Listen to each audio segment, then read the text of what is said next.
8 বছরের শিশু কন্যা নাম তার আসিয়া। পবিত্র রমজানের কারণে স্কুল ছুটিতে গেছে বোনের বাড়িতে বেড়াইতে। সে কি জানতো সেখানে তার জন্য কয়েকটা শয়তানের বাচ্চারা অপেক্ষা করতেছে?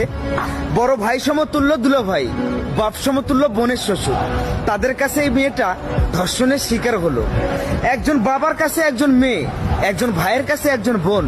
যদি তাদের নিরাপত্তা না থাকে তাহলে আমাদের দেশের শিশু মেয়েরা আর কোথায় গিয়ে দাঁড়াবে? যারা এই নিকৃষ্ট জঘন্য কাজ করলো তাদেরকে কি আপনারা থানায় দিয়েছেন? থানায় দিয়ে তাদেরকে কি করবেন? তারা বড়জোর 2 মাস 6 মাস জামিনে বের হয়ে এসে আবার ওই সরজমিনে ঘুরবে। ধর্ষণকারীদের কোনো সাজা নেই, জরিমানা নেই, জেল নেই। তাদের একটাই শাস্তি, রাস্তায় ফেলো আর ধর থেকে কাল্লা আলাদা করে ফেলো। এমন শাস্তি 10 জনকে প্রদান করো, দেখবে এরপর থেকে যারা ধর্ষণ করতে যাবে তাদের অন্তত হাঁটু কাঁপবে।